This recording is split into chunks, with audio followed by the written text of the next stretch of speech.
Radhakrishnan sir, sir சொன்னது ரொம்பவே டென்ஷனாக இருக்குது. எப்படி பார்க்குறீங்க? முதல்ல சுருக்கமான உங்களுக்கு கருத்துக்கு. உண்மையிலேயே விபத்துன்றது தமிழ்நாடை பொறுத்தவரைக்கும் பெரிய சப்ஜெக்ட். அதில் நிறைய விஷயங்கள் ஆஸ்பெக்ட் பேச வேண்டியது இருக்குது. குறிப்பாக இந்த பேருந்து விபத்துன்றது தவிர்த்திருக்கக்கூடிய ஒன்று. அரசு பொறுத்த வரைக்கும் திட்டமிட்டு பேருந்துகளை போதிய கால இடைவெளியில் வாங்கியிருந்தாலும் அதற்கான டிரைவர்கள், ஓட்டுநர்கள், நடத்துனர்களை இவங்க அமர்த்தியிருந்தாலும் இந்த பிரச்சனை தவிர்த்திருக்கலாம். இது இன்றைக்கு நேற்று நடக்க சார் சொல்றது ஆமாம், எதுவுமே செயற்கையா இல்லை, இயற்கையாகவே அந்த விஷயங்களை சொல்றாங்க. இது எண்ணிக்கை அதிகமானதுனால இன்னைக்கு வெளியில் தெரிய வந்திருக்கே தவிர எண்ணிக்கை அங்கொன்று இங்கொன்றுமாக பீரியாடிக்கலாக நடக்குது. இன்னொரு பக்கம் மன உளைச்சலுக்கு நிறைய ஆளாயிருக்கிறாங்க. மருத்துவ ரீதியான பரிசோதனைகள் போதுமான அளவு நடைபெறலை. இந்த ஆல்கஹால் டெஸ்ட் பண்ண வேண்டிய மிஷினே அங்கே ப்ராப்பராக எல்லா இடங்களும் போய் சேர்ந்துருக்கான்றது அது ஒரு பிரச்சனை. அதே போல் அவங்களுக்கான பணியிடங்கள் இங்கே இருக்கக்கூடிய கிளாம்பாக்கத்தில் நடத்துனர்கள், ஓட்டுநர் தூங்குவதற்கான இடங்கள் கூட ஊடகத்துக்கு வந்ததுக்கு பிறகு தான் கட்டமைக்கப்பட்டது.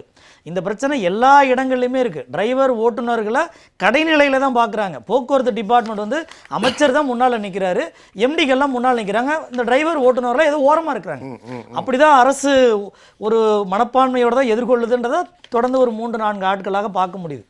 இதற்கு குறிப்பாக இந்த டிரைவர், அதாவது ஓட்டுநர்கள், நடத்துனர்களை எடுக்காமல் இருக்கிறதுக்கு அரசு ஒரு லாங் ஸ்டாண்டிங் நோட்டு முடிவு பண்ணிக்கிட்டே இருக்கிறாங்க. நான் ஒரு உதாரணம் சொல்கிறேன். சொல்லுங்கள் சார். போன வருஷம் விழுப்புரம் கார்பரேஷனில் இந்த தீபாவளி பொங்கலை முன்னிட்டு தனியார் போக்குவரத்தை அறிமுகப்படுத்துகிறாங்க. தனியாருக்கு கான்ட்ராக்ட் பேசிஸில் இன்க்ரீஸ் பண்ணுறாங்க, டிரைவரோட பஸ்ஸோட சேர்த்து. இது இன்றைக்கி எந்த லெவலில் முடிவு பண்ணியிருக்காங்க அப்படின்னா, ஒரு 6 லட்சம் கிலோமீட்டருக்கு 3 கோடி ரூபான்னு ஒரு ஆண்டுக்கு திட்டமிடுறாங்க, 11 மாதங்களுக்கு. ஆனால் பொங்கல், தீபாவளியை மட்டும் ஏறக்குறைய 3 கோடி ரூபா முடிஞ்சிருக்கு. ஒரு வருஷத்தில் போக வேண்டியது 3 கோடி ரூபா முடிஞ்சிருக்குன்னா நமக்கு லாஸ் 1 கோடி ரூபா. அரசு ஓட்டுநர், அரசு பேருந்து நடத்துனர், அரசு பேருந்தோடு இயங்கியிருந்தால் கூட நமக்கு இழப்பு 2 கோடி தான். ஆனால் தனியார் நிறுவனத்தை பேருந்தும் ஓட்டுநர் மட்டும் நீங்கள் கான்ட்ராக்டில் எடுத்ததுனால நமக்கு கூடுதலாக 1 கோடி இழப்புன்றது விழுப்புரம் கார்பரேஷனில். போன ஜூன் மாதம் இதே அமர்வில் இங்கே உட்காந்து பேசும்போது 4 நிறுவனங்கள் மட்டும் தனியார் பேருந்துகள், டிரைவர்களை இவங்க கான்ட்ராக்டில் பண்ணுறதுக்கு டெண்டர் போட்டிருந்தாங்க. ஆனால் இன்றைக்கி தேதியில் 10 டெண்டர் ரன் ஆயிருக்கு. 10னா 10 விழுப்புரத்தில் 3, கும்பகோணத்தில் 1, எம்டியூ மதுரையில் 4, சேலத்தில் 1, நெல்லையில் 1, எஸ்சிடிசியில் 1. இது போல் வேறு வேறு, அதாவது பேருந்துகளும் ஓட்டுநர்களும் தனியார்கள். அப்போது இவங்க தனியாரை நோக்கி படிப்படியாக நகர்ந்துருக்காங்க அப்படின்றது எல்லா கார்பரேஷனும் இப்போது தெரிய வருது. நம்ம இது ஆரம்ப காலகட்டத்தில் போன வருஷம் தீபாவளிக்கு முன்பாக தனியார் நிறுவனத்தை கொள்முதல் இங்கே கொண்டு வர்றாங்க அப்படிங்கும்போது நம்ம இதே அமர்வில் பேசணும். இந்த வருடம் தீபாவளிக்கு முன்பாக பாருங்கள் 4 கார்பரேஷனை சார்ந்தவங்க உள்ளார வந்திருக்காங்கன்னு சொன்னோம். இப்போ 10 டெண்டர்கள் போடப்பட்டிருக்கு. இதில் எவ்வளோ ரன்னிங்கில் வருது, எவ்வளோ கேன்சல் ஆகுது, எவ்வளோ பேருக்கு இன்க்ரீஸ் பண்ணியிருக்காங்கன்னா 300 வண்டியை ஒரு தீபாவளி பொங்கலுக்கு மட்டும் இயக்கப்பட்டதுலேயே 3 கோடி ரூபாய் இழப்புன்றாங்க. அப்போ இது பணம் ஒரு பக்கங்க, மக்களுக்கு விபத்து நடக்குதுன்னு வச்சுக்கோங்க, உயிர் பாதுகாப்பு. இது யார் தர முடியும்? அரசுனா இந்த இவ்வளோ வேகத்தில் தான் நீங்கள் போக முடியும்னு சொல்ல முடியும். இல்லை பேருந்தில் பயணிக்கக்கூடிய பயணிகள் என்ன பண்ணுவாங்க, டிரைவர் வேகமாக போகிறாருங்க, கண்டக்டர் சரியாக சில்லறை கொடுக்கலங்க, எதை வேணாலும் புகார் கொடுப்பாங்க. நம்ம உரிமையோடு கேட்கறதுக்கு அரசு எந்திரத்தில் ஒரு வழி இருக்குது. இப்போ தனியார் கான்ட்ராக்ட் வண்டியில் போகும்போது அவங்களுக்கான இன்சூரன்ஸ் உட்பட, சேவைகள் உட்பட யார்கிட்ட கேட்கறது? பல சிக்கல்களை கொண்டு வந்து விட்டுருக்காங்களா இல்லையா? ஒரு விஷயம் என்னன்னா, கன்னியாகுமரி மாவட்டத்தில் மாதத்துக்கு 2500 ரூபா ஒரு டிரைவர்ஸ்க்கு, அது பஸ் ஊழியர்களுக்கு பிடிக்கிறாங்க. அது அவங்க தங்குறதுக்கு, பணி விவகாரத்துக்கெல்லாம் கொடுக்குறாங்க. ஊராட்சி, நகராட்சி கட்டுவாங்க. ரைட் இன்ஃபர்மேஷன் ஆக்டில் கேட்டால் பல கோடி ரூபாய்கள் கட்டப்படவே இல்லை, ஆனால் கலெக்ஷன் ஆயிருக்கு. தொழிலாளர்களுடைய அந்த பணி இதிலிருந்து அவர்களின் பாதுகாப்புக்கும், அவர்கள் தங்குவதற்கும் விடுதிகளும், தண்ணீர், பாத்ரூம் எல்லாம் இருக்கணும். அதற்கு நகராட்சி, ஊராட்சி, பேரூராட்சியில் இருக்கக்கூடியவர்கள் கட்டினா அவங்க பண்ணி கொடுப்பாங்க. இப்போ ஏன் கட்டலைன்னு கேட்டால் பணத்தை கலெக்ட் பண்ணியிருக்காங்க 4 கோடி அளவிற்கு, ரைட் இன்ஃபர்மேஷன் ஆக்டில் கேட்டால். ஆனால் இதுவரை இல்லை. நிறைய எவ்வளோ பெரிய மோசடி. நிறைய ஓய்வு பெற்ற ஓட்டுநர்கள், நடத்துனர்களுக்கு அவங்களுக்கு அந்த தொகையான பணம் வந்து சேர வேண்டிய 13 வருஷங்களுக்கு முன்பாக ஓய்வு பெற்றவர்கள் கூட இன்னும் போய் சேரல. அவங்களோட பிஎஃப், இஎஸ்ஐ நீங்க கட்டியிருந்தா அவங்க என்கேஷ் பண்ணியிருக்க முடியும். ஏன் என்கேஷ் பண்ண முடியலன்னா அரசு அதை போய் கட்டலை. ஏன் கட்டலை? அதில் நிறைய சிக்கல்கள் இருக்குது. இந்த பொருட்கள் கொள்முதல் ஆரம்பித்து, பேருந்துகளை கொள்முதல் ஆரம்பித்து, உதிரி பாகங்கள் கொள்முதல் ஆரம்பித்து, அது இயக்கத்தில் உட்பட நிறைய குளறுபடிகள், நிர்வாக ரீதியான சிக்கல்கள் அதில் உருப்படியாக இருக்குது. இதே பிடிஆர் பழனிவேல் தியாகராஜன் 2021 அமைச்சராக பதவியேற்றதுக்கு பிறகு ஒரு வெள்ளை அறிக்கை வெளியிட்டார். போக்குவரத்தில் நாங்கள் இதை பண்ணியிருக்கோம் அப்படின்னு சொல்லி இன்னைக்கு இதே திமுக அரசுக்கு ஒரு சவாலாக எடுத்துக்கிட்டு வெள்ளையறிக்கை வெளியிட சொல்லுங்க. அமைச்சர் சிவசங்கர் வெளியிட சொல்லுங்க. இதே நிதியமைச்சர் இருக்கிறாரு தங்கம் தென்னரசு, அவங்க வெளியிட சொல்லுங்க. அதே திமுக அரசில் வெளியிட்டவங்க தானே 2021 இப்போ வெள்ளையறிக்கை வெளியிட சொல்லுங்க. அவர் அப்போ என்ன சொன்னாருன்னா, இன்னைக்கு அரசு போக்குவரத்து கழகம் இயங்குனுச்சுன்னா இயங்க செலவு 96 ரூபாய் 75 காசுன்னார் பெர் கிலோமீட்டருக்கு. அதில் கட்டண வருவாய் 37 ரூபா 60 காசு, இழப்பு 59 ரூபா 15 காசு. இப்போ நீங்கள் தனியாருக்கு கொடுக்கும்போது இதோட 10 ரூபா 12 ரூபா கூடுதலாக போய்கிட்டு இருக்கு. ஆமாம் அதான்.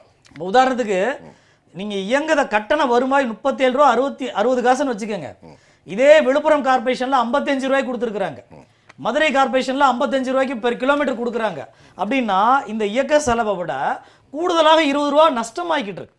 ஒரு பக்கம் வருமானமும் நஷ்டம், மக்களுக்கான பாதுகாப்புலையும் பிரச்சனை இருக்குது. அப்போ அந்த பாதுகாப்புக்கான உபகரணங்களோ இல்லை மற்ற பராமரிப்புகளோ நீங்கள் என்ன பண்ணியிருக்கிறீங்க? இன்றைக்கி நீங்கள் கிளாம்பாக்கத்தில் நைட்டு 10 மணிலேருந்து காலையில் 6 மணி வரைக்கும் பாருங்கள், வர்றவங்களாம் ஆயிரக்கணக்கான மக்கள் இங்கேருந்து உட்காந்து அங்கே போகிறாங்க. அப்போ இது என்ன மாதிரி கட்டமைப்பு? ஆயிரக்கணக்கான மக்கள் ரோடை கிராஸ் பண்ணி நடு ரோட்டில் போயிட்டு இருக்காங்க. அது பெரிய விபத்தாயிருமே. இது எவ்வளோ பெரிய மோசம், எவ்வளோ பெரிய மோசடி. இன்னொரு பக்கம் அரசு பேருந்துகள் பராமரிக்கிறதுக்கு ஒரு சிஸ்டம் இருக்குல்ல, அந்த சிஸ்டத்தில் நீங்கள் ஏன் ப்ராப்பராக கண்காணித்து வெளிப்படுத்துங்க. எந்த தகவலை கேட்டாலும் போக்குவரத்து துறையில இது தருவதுக்கு இல்லை. கிளாம்பாக்கத்தை இப்போ நாம இதில் நிகழ்ச்சி நடத்தினோம் சார். கிளாம்பாக்கம் அவசர கேதியில் கொண்டு போகிற நோக்கம் என்ன சார்? ஏன் சார் அவ்வளோ அவசரம்? கட்டமைப்பு இல்லை, மக்கள் சாலைகளில் போக வேண்டியிருக்கு, பாத்ரூம் முடியல, சென்னையிலிருந்து புறநகர் பகுதிக்கு போகிறது வசதிகள் கிடையாது. அவ்வளோ அவசரமாக கருணாநிதி பேர் இதனது அந்த நிலை பேர் போட்டிருக்காங்க. ஏன் எதற்காக அவ்வளோ இந்த மாதிரி பெயருக்கு விளம்பரம் வைக்கிறதுலையும் அப்பப்போ ஃபோட்டோ எடுத்து ஸ்டண்ட் போடுறதுக்கு மட்டும்தான். உண்மையிலேயே கோயம்பேடு மறுசாரி அமைப்போ கட்டமைப்போ பண்ணியிருந்தாலே போதுமானது. கிளாம்பாக்கம் தேவையே இல்லாத ஒரு வேலை. அது ஒரு பக்கம் இருக்கு. இன்னொரு பக்கம் அதில் சிக்கல் தான். இன்னைக்கு விடிய சிக்கல் தான், டெய்லியுமே சிக்கல் தான். 10 மணிலேருந்து காலையில் 6 மணி வரைக்கும் ஆயிரக்கணக்கான மக்கள் ரோடை கிராஸ் பண்ணி தான் போகிறாங்க. அது ஒரு பக்கம். இந்த அரசு பேருந்துகளில் படிக்கட்டுகள் விழுந்து உடஞ்சது, அங்கங்கே சரியாக சாரம் கட்டாமல் மழையில் ஒழுகிறத, ஏசி நின்று போய் போன வாரத்தில் நம்ம அரப்பூர் நம்பருக்கு தொடர்பு கொண்டவர் ஏசி நீங்கள் புக் பண்ணி நம்பர் எடுத்தாச்சு. கொஞ்ச நேரத்தில் ஏசி ஒர்க் ஆகலை. நைட்டு 12 மணி 1 மணி வாக்கில் திண்டிவனம் பக்கத்தில் விழுப்புரத்தில் நிறுத்திட்டாங்க. ஏன்னா ஃபுல்லாக ஏசி இல்லை. ஏசி இயங்கலைன்னா அதை ஃபில்டர்னு ஒன்று இருக்குது. ஒரு ட்ரிப்புக்கு ஒரு முறை அந்த ஃபில்டர் படத்துல பாருங்க விளங்குமா, அந்த ஃபில்டரை கூட இவங்க சரி பண்ணி போட முடியாத அளவுல தான் நிர்வாகம் இருக்கா? எவ்வளவு ஏசி பேருந்து இயங்குனது, இன்னைக்கு எவ்வளவு இது இயங்குறதுல இருக்கு? அப்போ இங்க நிர்வாக ரீதியான தொடர் சிக்கல்கள் இருக்குன்றத போக்குவரத்து துறையில் ஒவ்வொரு காலகட்டத்திலையும் பார்க்குறோம். ராதாகிருஷ்ணன், ஒரு முக்கியமான விஷயம் நமக்கு பேசுனது சில நாட்களுக்கு முன்பு, தனியாருக்கு நல்ல ஒரு லாபகரமான ரூட்டை தாம்பரத்திலிருந்து செங்கல்பட்டு வரைக்கும் கொடுக்க போறாங்க தனியார் மையத்தில் பேசியிருந்தோம். எல்லா பஸ்களும் லாபத்தில் இருக்கும்போது நான் தயானந்தன் அவர்கள் கடந்த முறை கூட சொல்லியிருந்தார், எத்தனை 46,000 கோடி 55,000 கோடி லாஸ் தொடர்ந்து கொண்டே இருக்கிறது. எப்படி லாஸில் வருது? கிட்டத்தட்ட 1.5 கோடி 2 கோடி பேர் பயணிக்கிறாங்க. 17 லட்சம் லிட்டர் அப்பவே, இன்றைக்கி 20 லட்சம் ஆயிருக்கலாம், 20,000க்கு மேலே பேருந்து. என்ன கணக்கு, எப்படி லாஸ் கணக்காடுறாங்க? அரசு எதுவுமே செய்யறது இல்லையே. மாதத்திற்கு 500 கோடி ரூபாய் குறையாமல் இங்கே இழப்பு ஏற்பட்டுக்கிட்டு இருக்க ஒரு போக்குவரத்து துறை தான் பெரிய துறை. வருஷத்துக்கு 6,000 கோடி ரூபா தமிழ்நாடு அரசு ஒதுக்குற தொகை. வருமானம் 13,000 கோடி ரூபா வருது. 12,000 சில்லற கோடி ரூபா ஒரு ஆண்டுக்கான வருமானம் வருது. 13,000 கோடி ரூபா பக்கத்தில் வருமானம் வருது இயங்கிறதுனால. ஆனால் இது செலவினம்னு பார்க்கும்போது 19,000 கோடி ரூபா நெருங்கி போகுது ஓவராலாக மொத்தமாக. அப்போ இங்கே நிர்வாக ரீதியாக சரிபடுத்தப்பட வேண்டிய விஷயங்கள் நிறைய இருக்குது. இப்போ உதாரணத்துக்கு நான் அதை தான் சொல்லியிருந்தேன், ஆரம்பத்தில் சொன்னேன் இல்லைங்களா. அப்போது விழுப்புரம் கார்பரேஷனில் மட்டும் சொல்கிறேன், தீபாவளிக்கு இயக்கப்பட்டது 3 லட்சம் கிலோமீட்டர், 3,09,802 ஆர்டிஐயில் வாங்கினது தான். இதுக்கு தனியாருக்கு வழங்கப்பட்ட தொகை எவ்வளோ தெரியுங்களா? 1,56,77,352 ரூபா. இதில் அரசு போக்குவரத்து கழக பேருந்தும் ஓட்டுநரும் நடத்துகிறோம் இருந்திருந்தால் 1,10 லட்சம் 5 லட்சம் தான் செலவாயிருக்கும். ஆனால் இன்றைக்கி 1,58,77,000 செலவு. இது தீபாவளிக்கு மட்டும். இந்த தீபாவளிக்கான விவரங்களாம் இன்னும் ஆர்டிஐயில் கிடைக்கல, அது வந்துகிட்டு இருக்குன்னு வச்சுக்கோங்களேன். அதே போல் 2025 பொங்கலுக்கு 2,56,000 கிலோமீட்டர் இயக்கப்பட்டதுக்கு தனியாருக்கு கொடுத்த தொகை 1,31,00,000. விழுப்புரம் கார்பரேஷன், தமிழ்நாடு அரசு போக்குவரத்தில் 8 கார்பரேஷன் இருக்குது, விழுப்புரம் கார்பரேஷன் கொடுத்தது. இது அரசு பேருந்து இயங்கியிருந்தால் சுமார் 1 கோடி தான் ஆயிருக்கும். மேலே 30 லட்சம் நமக்கு கூடுதலாக செலவு.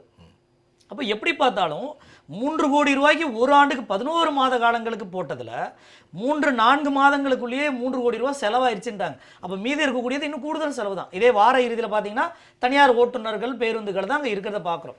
இங்கே திரும்ப திரும்ப இவங்க எதை கொண்டு வர்றாங்க அப்படின்னா, தனியார் அவங்க என்னன்னாலும் அவங்க பார்த்துப்பாங்க, அவங்கள கேட்டுக்கலாம், எவ்வளோ நாள் வேலை வாங்கிக்கலாம். இதில் என்ன நடக்கும், இந்த ஓட்டுநர் நடத்துனர்களுக்கு நாங்கள் அரசு வேலை சீக்கிரம் தருவோம், அவன் அதுக்காக ஓடுவாங்க.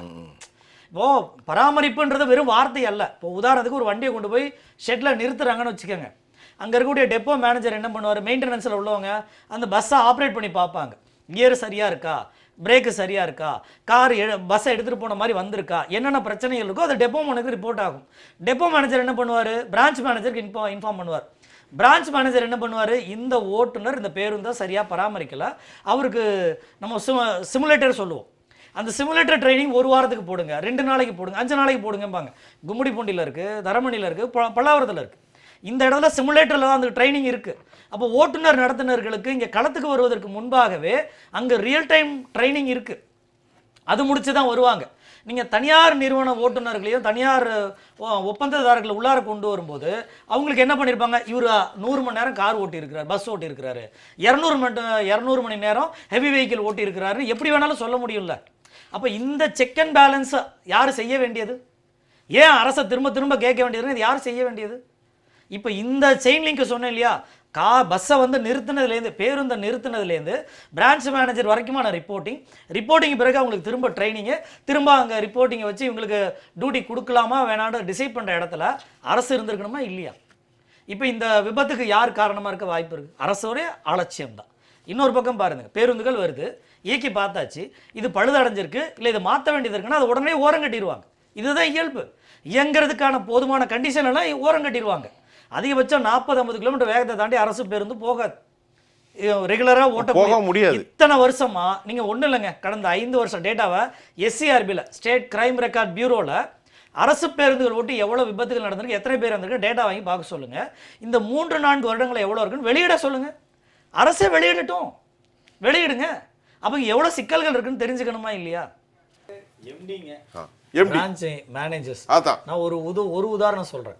இந்த மோட்டல்களில் தொலைதூர பேருந்துகளுக்கு இயக்கும் போது இடையில மோட்டல்களில் நிறுத்துவாங்க. இது அதாவது பெரும்பாலும் இங்கே இருக்கக்கூடிய ஸ்பேர் பார்ட்ஸ் எல்லாம் நீங்கள் போல்ட்டு, நட்டு, இந்த ரெஃப்ரெஷ்மெண்ட் அந்த இதுக்காக இருக்கக்கூடியது, ஏசி கிளீனிங்க்கு உள்ளது, இந்த மாதிரி எல்லா பொருட்களுமே, அது உட்பட சாரம் உட்பட பாடி உட்பட, இது நீங்கள் எல்லா இடத்துலையும் அக்கௌண்டபிளாக பார்க்க முடியாத ஒரு பொருள், கிரவுண்ட் ஒர்க். பட் என்னன்னா இதை கண்காணிக்க வேண்டிய இடத்துல பிரான்ச் மேனேஜர்ஸ் இருக்கிறாங்க, டெப்போ மேனேஜர்ஸ் இருக்கிறாங்க. இப்போ அந்த ஒரு உதாரணம் என்ன சொல்றேன்னா, மோட்டல்களுக்கு எங்கேயுமே வெளியில் தெரியாமல் தான் இருந்தது.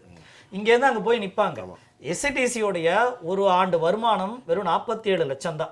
அறப்போர் இயக்கம் ஆர்டிஐ போட்டு சண்டை போடுறதுக்கு முன்னால 2021 வரைக்கும். ஆனால் ஆர்டிஐ போட்டு சண்டை போட்டு வாங்கினதுக்கு பிறகு எவ்வளோ தெரியுங்களா வருமானம்? 1,25,00,000. மீதி உள்ளதெல்லாம் மீதி இதுக்கு முன்பாக வெறும் 47 லட்சம் தான் வந்துகிட்டு இருந்தது. நம்ம ஆர்டிஐ போட்டு சண்டை போட்டு இந்த தொகையை நீங்க வாங்கணும் அப்படின்னு முறையிட்டதுக்கு பிறகு ஒரு கார்பரேஷனோட வருமானம் ஏறக்குறைய 1 கோடி ரூபாய் வரும். எவ்வளவு டிஃபரண்ட் இருக்கு பாருங்க. 1 கோடிக்கு மேல 1 கோடி இன்க்ரீஸ் ஆயிடுச்சு. 1 கோடி டிஃபரண்ட். 7 கார்பரேஷன்ல மொத்தமா 8 கோடி ரூபாய் வருமானம் ஆண்டுக்கு. இதுக்கு முன்பாக மொத்தமே 2.5 கோடி பக்கம் தான் வந்துகிட்டு இருந்தது. பாருங்க, இன்னைக்கு 8 கோடிக்கு மேல வந்திருக்கு.